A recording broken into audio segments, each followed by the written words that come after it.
Colleagues, welcome to the meeting, and I welcome the people from the Older Persons Forum up at the back and other interested members. I see the Chief Executive obviously is a step in front of me because she's left this seat here and she's now over there where she's going to present this item.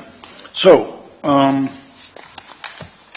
we have to go through one or two little things before we start, and that is attendance. There's a register, I'm assuming, going round. There's no apologies for absence. Any declarations of interest, Linda?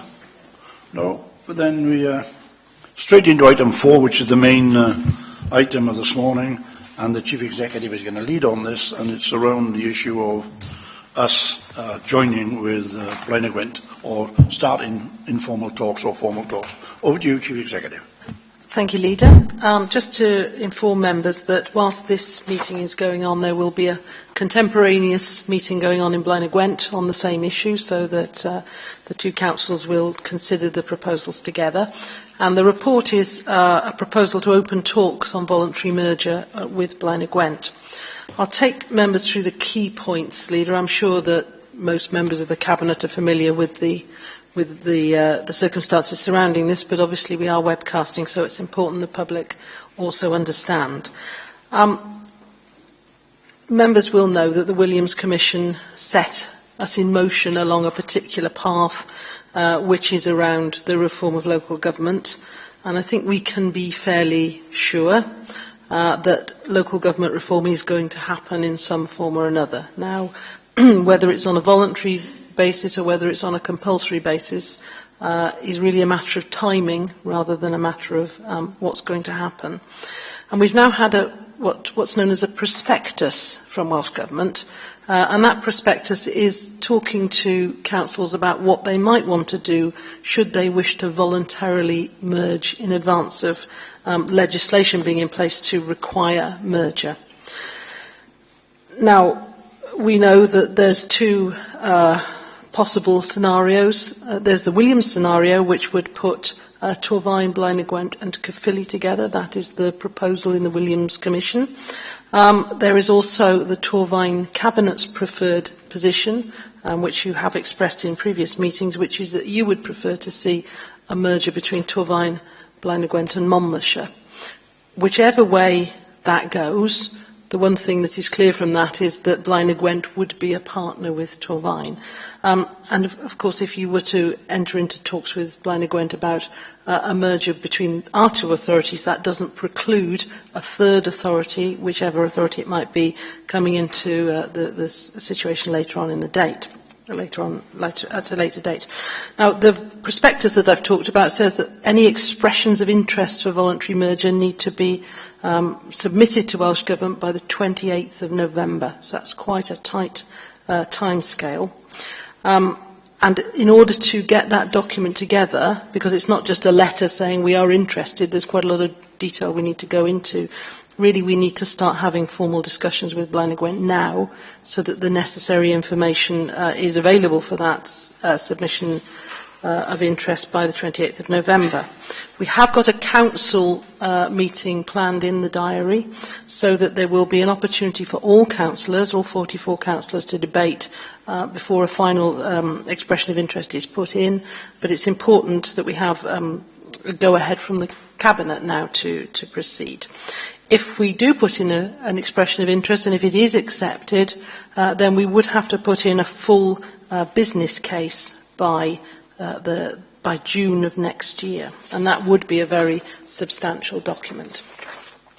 Just to give you the background, members, you know about the Williams Commission. There was then a white paper called Reforming Local Government, which was a consultation with local government about local government reorganisation. That consultation has now closed.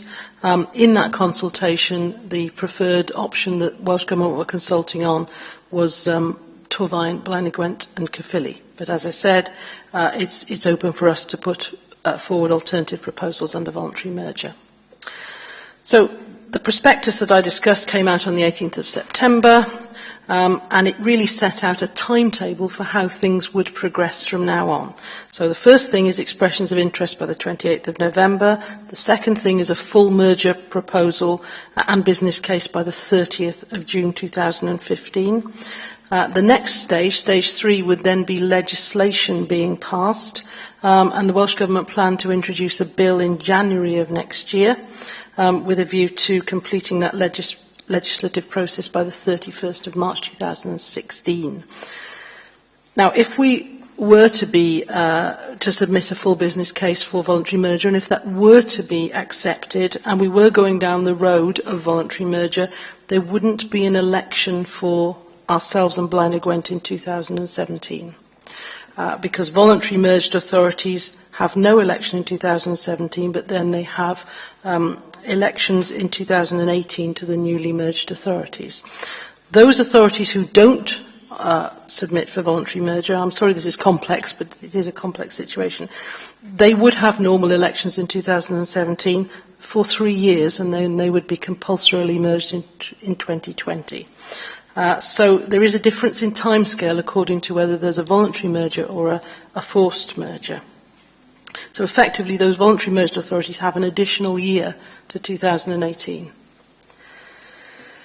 Now, there are a number of things that we need to put into an expression of interest, and that is important to consider.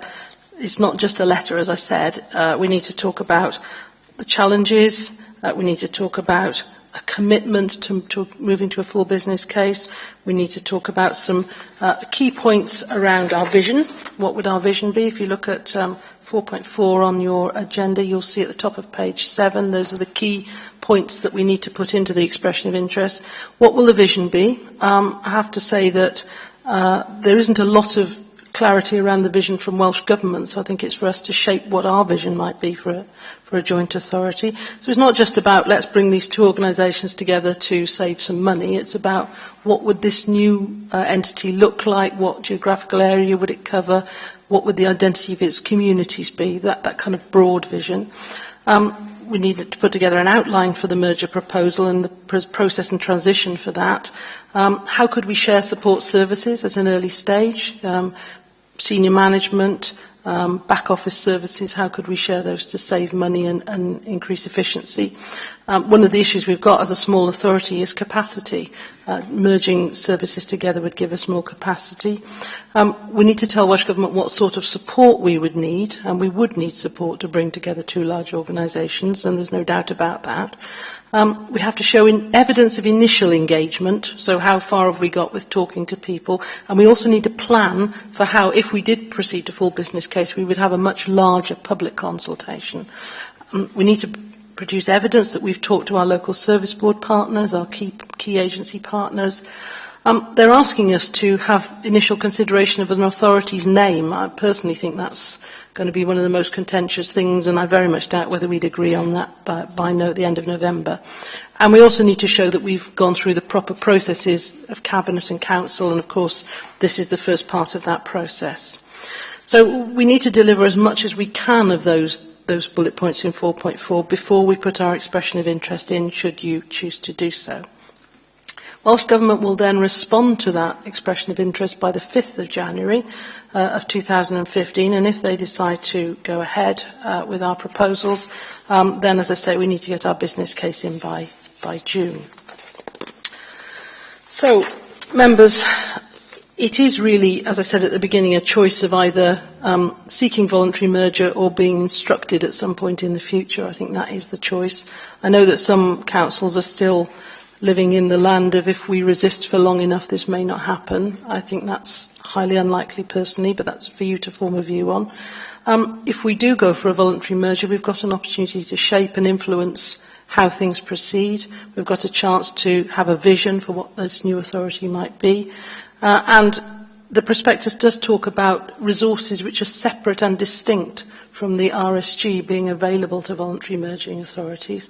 So I think we can assume that if we are successful and our proposal is accepted, we will have some financial support to enable us to deliver a merger. In terms of our neighbours, Caerphilly have said that they wish to stand alone. They're not interested in merging with us, according to the Williams map.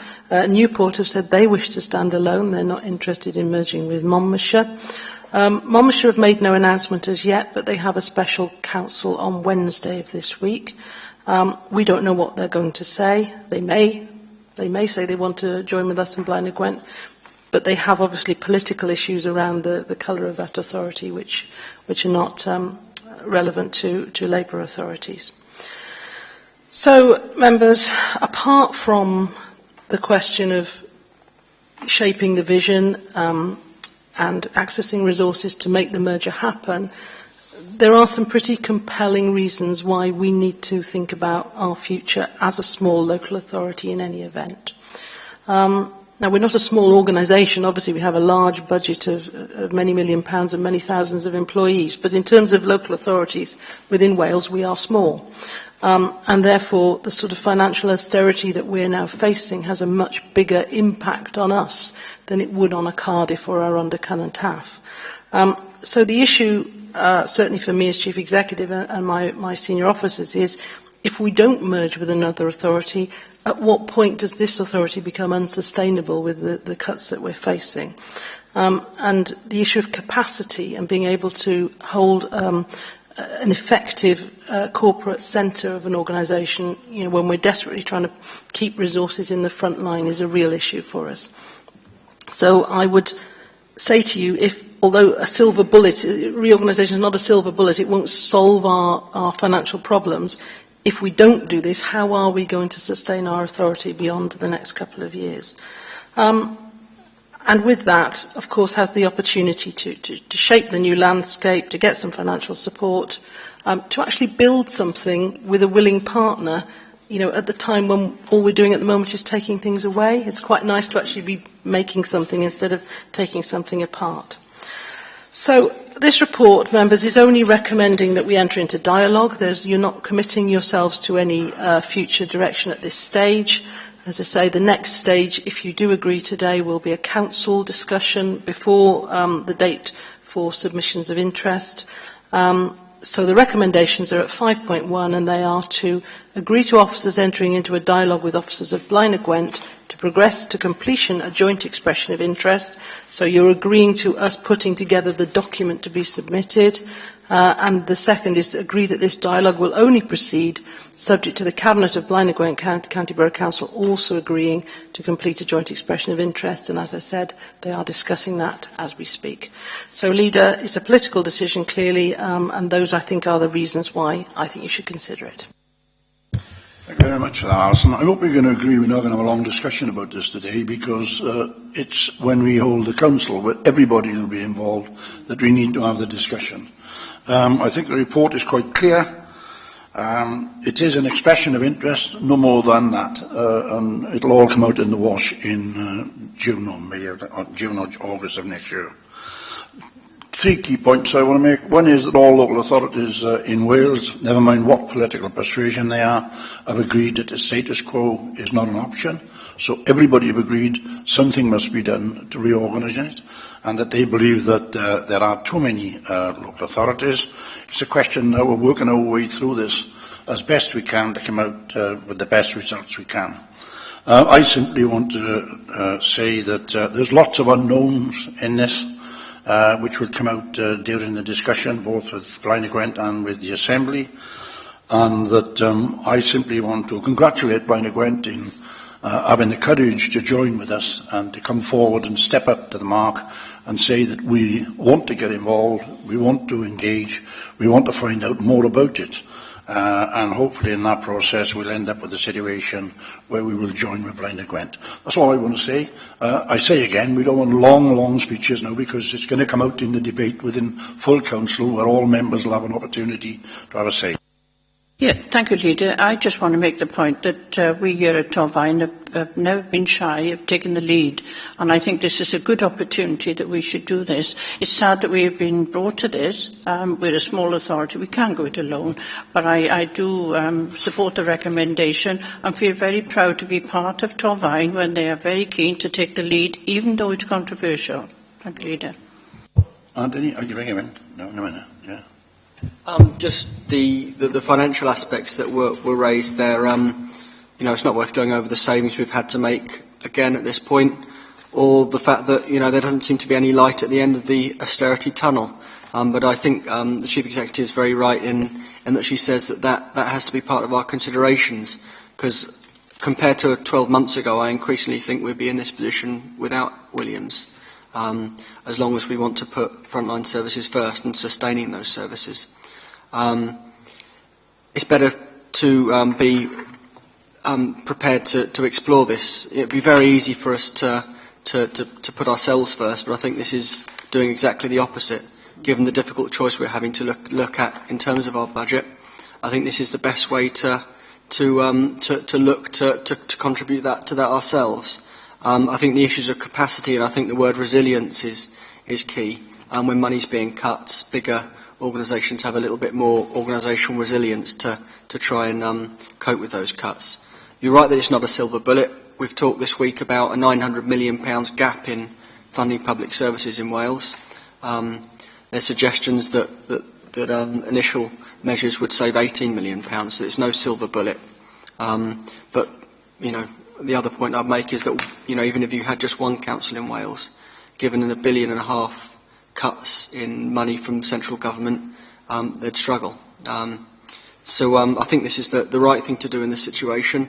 I also think that there's other things to discuss as and when this develops. But given the financial situation that we're in, I'm glad that we've been prepared to maybe make the brave choice of coming forward and not putting the centre of our organisation first, but the services we deliver and the people we serve. Dave? Yeah.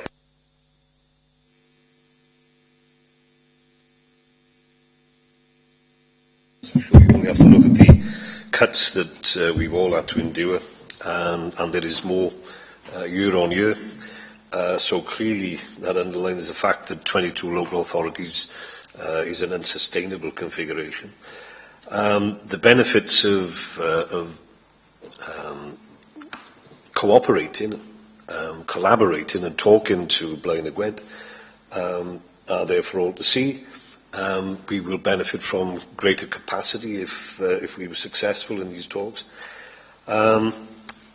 The other thing is, of course, that the Chief Executive referred to earlier on is that we would have some, it is perhaps implied that we would have some financial support for the reconfiguration if it were to go ahead. And you have to wonder the extent to which that might be available if we were instructed to amalgamate with people. I doubt that very much. But the bottom line for me is this, that we have absolutely nothing at all to lose by entering talks with Blaenau Gwent, because we will be amalgamated one way or the other at the end of all this process, whether we like it or not. And I would much prefer to be in a position where we have some marginal, albeit, control and autonomy over what we are doing in terms of moving forward, because we won't have that if we're instructed to do so. So I would certainly strongly support the recommendation that we entertain talks with Blaenau Gwent. Thank you, Dave. Anybody else? John? Yeah, just to say that I totally support this expression of interest, and I think that the reason for that really is one that we have many synergies, I think, with Blaenau Gwent as an authority. The only problem is I think that we will agree to this. I just wonder what the Minister's attitude will be towards it, as we're only two authorities. But nevertheless, I think the difficult job is to come once we've established that we do discuss it, is putting back together a business case of two authorities without the third party, whoever they may be. Right, thanks for that. Anybody else? If not, then you see the recommendation there. I say again, we welcome the courage shown by Blaenau Gwent to join us. We hope it does come off. Lots of unknowns. Let's see where it gets us. And so I move the recommendations that you see there. Agreed that officers enter into a dialogue with officers of Blaenau Gwent County Borough Council to progress the completion of a joint expression of interest relating to a voluntary merger. Agree also that the dialogue will only proceed subject to the Cabinet of Blaenau Gwent County Borough Council also agreeing to complete a joint expression of interest to voluntary merge the councils. All agreed? Thanks very much. That was unanimous. I hope that's recorded. Leader, could I just say that I've just had a message to say that Blaenau Gwent have just agreed it also, so, yeah. Perfect timing.